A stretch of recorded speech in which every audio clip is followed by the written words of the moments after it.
नमस्कार साथियों। मुख्यमंत्री लाडली बहना योजना, बहुत सारे लोगों के कमेंट हमारे पास आए थे जिसमें कि लाडली बहना योजना के बारे में जानने की अभिलाषा थी। तो चलिए जानते हैं कि यह योजना क्या है और हम इसमें कैसे आवेदन कर सकते हैं, इसकी पात्रता मापदंड क्या है, इसके अलावा क्या बेनिफिट फ़ायदे हमें होंगे।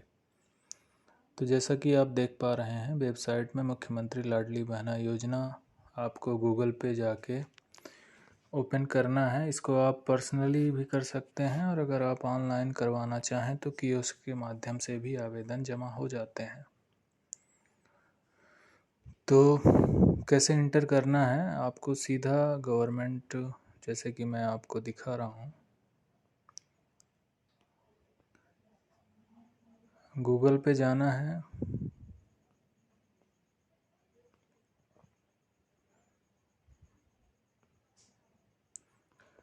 गूगल पे आपको सर्च करना है मुख्यमंत्री लाडली बहना योजना। आपको कई सारे ऑप्शंस आ जाएंगे, उसमें से लाडली बहना योजना वाला सेलेक्ट कर लेना है। इसको शॉर्ट फॉर्म में CM लाडली बहना .mp.gov.in भी बोला जाता है। इस तरह से यह वेबसाइट खुल गई है। वेबसाइट में हमें हमारे माननीय मुख्यमंत्री जी दिख रहे हैं। अब हम जानते हैं योजना के बारे में। प्रदेश में महिलाएं एवं बच्चों के स्वास्थ्य एवं पोषण तथा उनके आर्थिक स्वावलंबन हेतु विभिन्न योजनाओं का क्रियान्वयन किया जा रहा है। तो जिसमें से यह मुख्यमंत्री लाडली बहना योजना भी एक तरह की योजना है। इसका मतलब कि इस तरह के कई और कार्यक्रम चलाए जा रहे हैं। तो इसमें हम जो हमारे दस्तावेज हैं वह समग्र परिवार सदस्य ID एक प्रकार का सर्टिफिकेट होता है जो समग्र पोर्टल द्वारा जारी किया जाता है।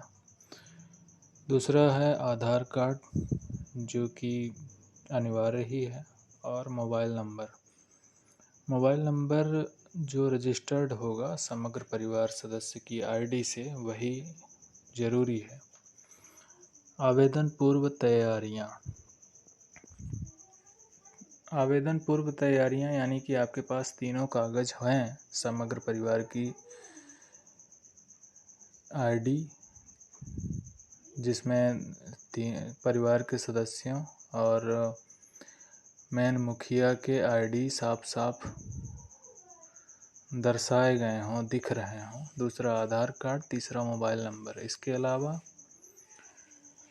समग्र पोर्टल पर जब आधार के डाटा का OTP और बायोमेट्रिक के माध्यम से मिलान होगा तो उसी मोबाइल नंबर पर OTP आएगा जिसको फीड करना है ऑनलाइन के माध्यम से।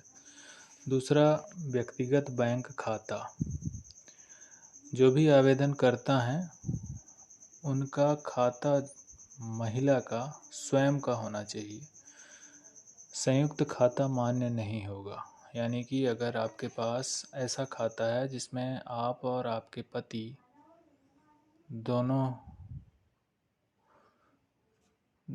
दोनों खाते हैं, यानी दोनों इस्तेमाल कर सकते हैं, जॉइंट खाता होता है, तो उस तरह का खाता नहीं चलेगा। जो भी आवेदन करता है, यानी जो भी अप्लाई कर रहे हैं इस योजना के लिए, उनका खाता स्वयं का होना चाहिए, स्वयं के ही नाम से। तीसरा बैंक खाता आधार लिंक एवं DBT सक्रिय। आपका जो भी बैंक खाता हो वह आधार कार्ड से लिंक होना चाहिए और उसमें ट्रांजैक्शंस यानी कि लेन देन चालू रहना चाहिए, डेबिट क्रेडिट होते रहना चाहिए, यानी कि खाता बंद ना हो। इस तरह से ये जानकारियाँ हो गई। अब हम जान लेते हैं कि योजना का उद्देश्य क्या है। तो जैसा कि महिलाओं को स्वावलंबी और उनके आश्रित बच्चों के स्वास्थ्य एवं पोषण स्तर में सतत सुधार को बनाए रखना। महिलाओं के स्वावलंबन यानी कि अगर आपके खाते में कुछ पैसे सरकार द्वारा दिए जाते हैं, अगर वह आते रहेंगे तो इससे स्वावलंबन की भावना विकसित होती है। यानी कि हम अपनी स्वेच्छा से अपने लिए कुछ कर सकते हैं। और दूसरा कि हमारे आश्रित जो बच्चे हैं उनकी परवरिश में भी धन की कमी नहीं होगी। दूसरा, महिलाओं को आर्थिक रूप से अधिक स्वावलंबी बनाना। आर्थिक रूप से जब पैसे आएंगे तो आर्थिक रूप से स्वावलंबी हो ही जाएंगी। तो यह भी एक महत्वपूर्ण कदम है। परिवार स्तर पर निर्णय लिए जाने में महिलाओं की प्रभावी भूमिका को प्रोत्साहित करना, यह एक बहुत बड़ी बात है। देखा जाता है कि घरेलू महिलाएं जो हाउस वाइफ हैं, गृहिणी हैं, उनका काम सिर्फ घर के कामकाज में ही व्यतीत हो जाता है। और अगर परिवार का कोई महत्वपूर्ण निर्णय लिया जा रहा हो तो उनकी उपस्थिति नगण्य ही होती है, यानी नहीं के बराबर होती है। उन्हें सिर्फ मेहमानों की अवभगत करना, घर का काम करना, बच्चों को पालना, बस यही जिम्मेदारी उनकी रहती है। और अगर वह कामकाजी महिला है, यानी वह नौकरी करती है, जॉब करती है, इनकम सोर्स है उसका, आमदनी उसकी अच्छी हो जाती है, तब वह बहुत महत्वपूर्ण हो जाती है। अक्सर यही देखने में आता है। ग्रामीण क्षेत्रों की महिलाओं में इस तरह की भावना नहीं होती। वह सिर्फ घर परिवार इन्हीं को संभालना होता है उन्हें, लेकिन इनमें सिर्फ पालन पोषण ही कर पाती हैं। वह बड़े निर्णय लेने होते हैं तो घर के पुरुष सदस्य ही इस निर्णय को लेते हैं, उनकी भागीदारी कम होती है। तो इस तरह से अगर उनके पास आर्थिक स्वावलंबन होगा तो धीरे धीरे उनमें उनकी जो भूमिका है वह घर में और विकसित होगी। तो यह एक बहुत अच्छी योजना है मध्य प्रदेश सरकार के द्वारा चलाई जा रही। अब जान लेते हैं आवेदन प्रक्रिया। आवेदन प्रक्रिया कई तरीकों से हो सकती है। पहला तो आवेदन फॉर्म ग्राम पंचायत में भी मिल जाते हैं, वार्ड के कार्यालय में भी मिल जाते हैं। जो हमारी शहरी महिलाएं हैं वह शहर में रहती हैं तो शहर के वार्ड कार्यालय में भी मिल जाएंगे। और शुरुआत में, जैसे कि यह योजना को शुरू हुए लगभग 6 महीने से अधिक हो चुके हैं, तो जगह जगह कैंप भी बनाए गए हैं, तो वहाँ पर भी आवेदन फॉर्म मिल जाएंगे। कैंप स्थल ग्राम पंचायत वार्ड कार्यालय पर आवेदन फॉर्म की लाडली बहना पोर्टल में प्रविष्टि की जाएगी। यानी कि जो भी हमारे पास डॉक्यूमेंट हैं, 3 जरूरी डॉक्यूमेंट, मोबाइल, ये सब ले करके कैंप स्थल पर जाना है और वहाँ पर आवेदन भरा जाएगा। आवेदन फॉर्म की प्रविष्टि के दौरान महिला का फ़ोटो लिया जाएगा। जब भी आवेदन फॉर्म भरा जाता रहा होगा उसी समय महिला का फ़ोटो ऑनलाइन लिया जाएगा। आवेदन फॉर्म की प्रविष्टि के बाद प्राप्त ऑनलाइन आवेदन क्रमांक को पावती में दर्ज करके आवेदक को दिया जाएगा। यानी कि एक रिसिप्ट मिलेगी। जब भी हितग्राही यानी कि आवेदनकर्ता का फॉर्म कंप्लीट हो जाएगा तो उसे एक पत्रक मिलेगा जिसमें आवेदनकर्ता की सारी डिटेल और उसके आवेदन क्रमांक को पावती में दर्ज किया जाएगा। तो यह बाद में काम आएगा, ज़रूरी है।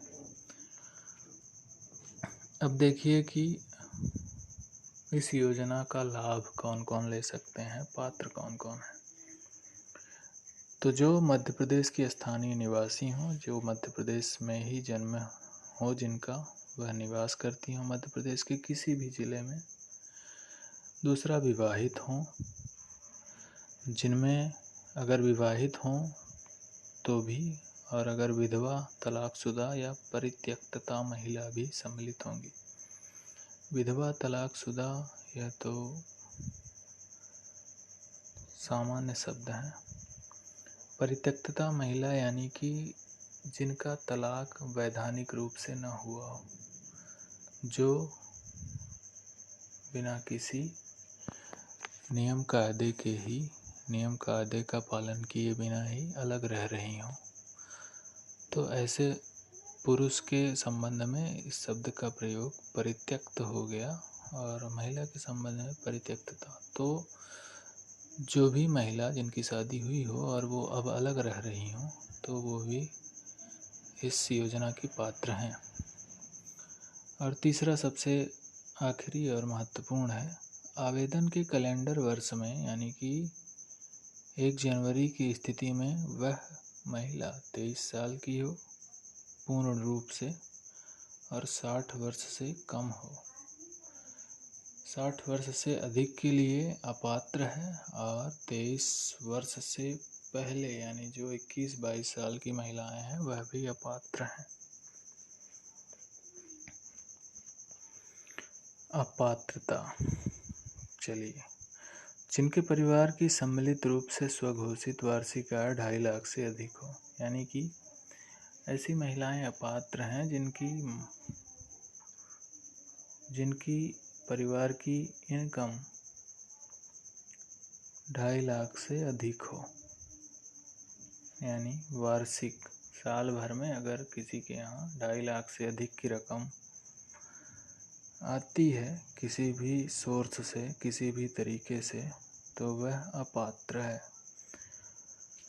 दूसरा, जिनके परिवार का कोई भी सदस्य आयकर दाता हो, यानी कि जो इनकम आमदनी का टैक्स भरता हो, वह भी अपात्र की श्रेणी में आता है। तीसरा, जिनके परिवार का कोई भी सदस्य भारत सरकार अथवा राज्य सरकार के शासकीय विभाग, उपक्रम, मंडल, स्थानीय निकाय में नियमित अस्थायी कर्मी, संविदा कर्मी के रूप में नियोजित हो, यानी कार्य कर रहा हो, या सेवानिवृत्ति के उपरांत पेंशन पा रहा हो, तो ऐसे परिवार के सदस्य भी अपात्र हैं। यानी कोई भी अगर सरकारी नौकरी कर रहा है मध्य प्रदेश या केंद्र सरकार की किसी भी योजना में, किसी भी सेक्टर में, तो वह भी अपात्र है। चौथा, अपात्रता की श्रेणी है जो स्वयं भारत सरकार, राज्य सरकार की किसी भी योजना के अंतर्गत प्रतिमाह राशि 1,000 या उससे अधिक की राशि प्राप्त कर रही हो। यानी कि ऐसी कोई योजना है जो वो पहले से ही उन्हें उस योजना का लाभ मिल रहा होगा, वह भी इस योजना के अपात्र ही माने जाएंगे।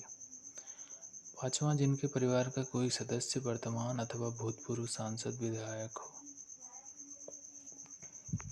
तो यह भी अपात्र की श्रेणी में आएगा। छठवां है, जिनके परिवार का कोई सदस्य भारत सरकार अथवा राज्य सरकार के द्वारा चयनित, मनोनीत बोर्ड, निगम, मंडल, उपक्रम के अध्यक्ष, संचालक या सदस्य हों। तो अगर परिवार का कोई सदस्य भारत सरकार या राज्य सरकार से जुड़ा हुआ है, वह भी अपात्र है। सातवां, जिनके परिवार का कोई सदस्य स्थानीय निकायों में निर्वाचित जनप्रतिनिधि हो, यानी कि जिनके परिवार का कोई सदस्य अगर स्थानीय निकाय में जनप्रतिनिधि है, सदस्य है जनपद का, या कि ब्लॉक अध्यक्ष है, उपाध्यक्ष है, सचिव है, कोषाध्यक्ष है, इस तरह के पद अगर उसे मिले हुए हैं तो भी वह अपात्र है। यहाँ पर पंच और उप सरपंच अपात्र की श्रेणी में नहीं आते। 8वां है जिनके परिवार के सदस्यों के पास संयुक्त रूप से 5 एकड़ से अधिक कृषि भूमि हो। जिनके परिवार के सदस्य अगर कोई भी हितग्राही या महिला जो आवेदन करना चाहती हैं, उनके परिवार में 5 एकड़ से अगर अधिक की कृषि भूमि है तो भी वह अपात्र की श्रेणी में आते हैं। 9वां है जिनके परिवार के सदस्यों के नाम से पंजीकृत 4 पहिया वाहन ट्रैक्टर सहित हों। अगर कोई भी हितग्राही के परिवार के सदस्यों में से किसी के पास 4 व्हीलर हो, चाहे वह ट्रैक्टर ही क्यों ना हो, वह भी अपात्र की श्रेणी में आते हैं। अब देखिए कि योजना का लाभ। प्रत्येक पात्र महिला को उसकी पात्रता अवधि में 1000 रुपये प्रति माह के मान से राशि का भुगतान आवेदिका के स्वयं के आधार लिंक डीबीटी इनेबल्ड बैंक खाते में किए जाएंगे। यानी कि अगर आप इन सभी पात्रता की श्रेणी में आती हैं और आवेदन आपका सफलतापूर्वक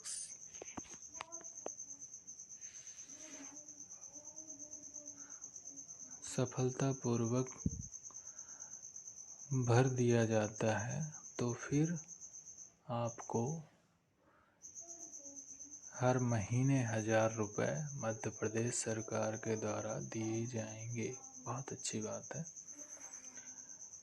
और दूसरा है किसी परिवार की 60 वर्ष से कम आयु की महिला को सामाजिक सुरक्षा पेंशन योजना में प्रतिमाह राशि ₹1000 से कम जितनी राशि प्राप्त हो रही हो, तो उस महिला को ₹1000 तक राशि की पूर्ति की जाएगी।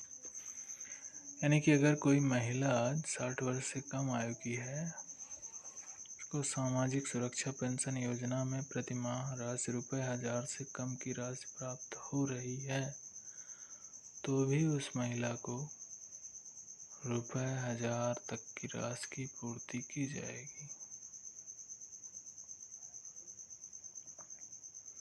यानी कि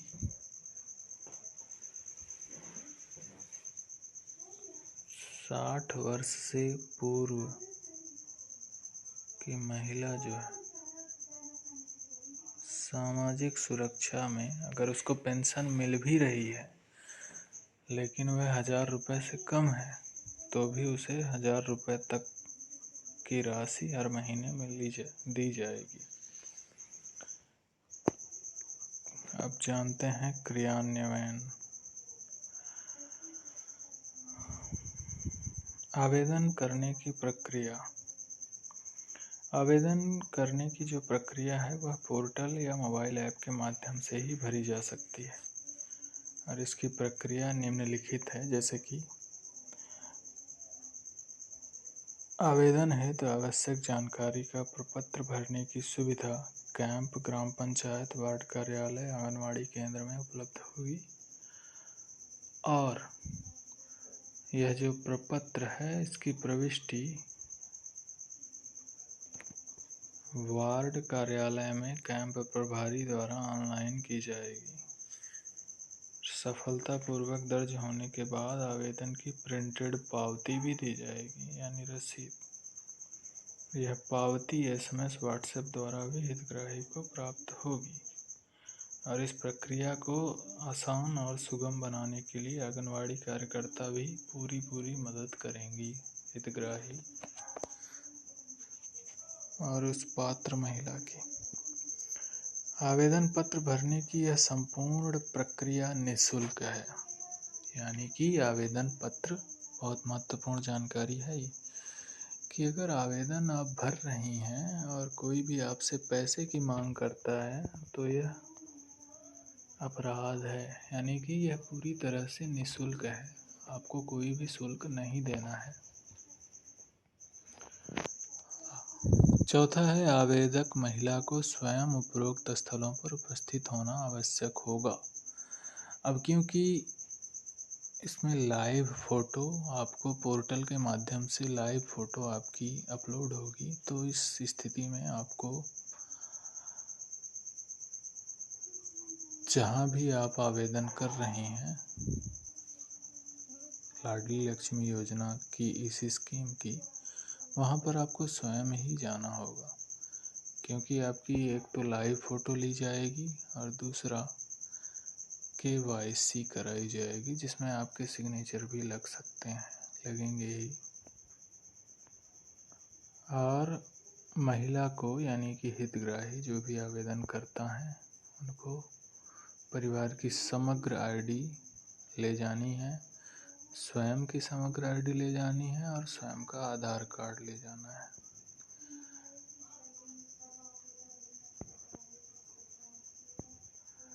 पांचवा है अनंतिम सूची का प्रकाशन।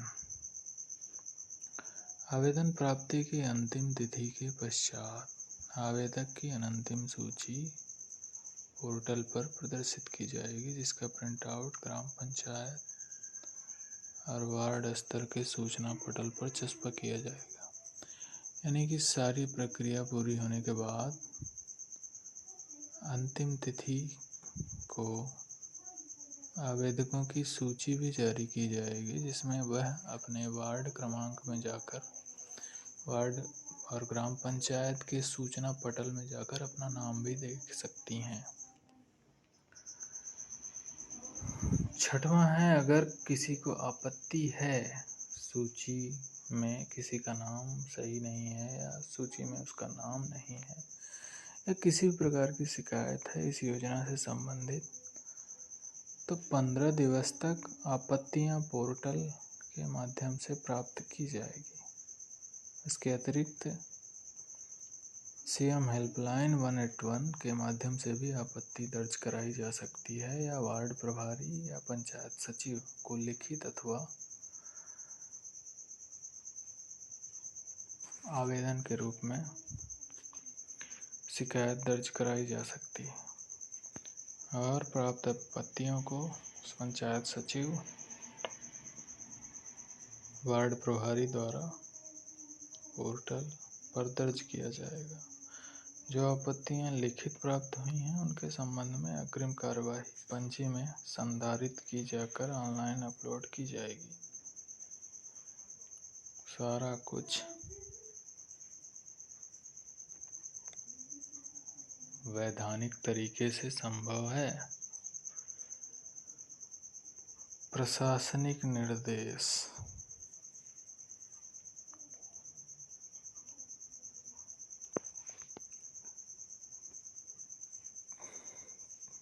तो इस तरह से सारी जानकारी हमने अपनी तरफ से आपको दी है।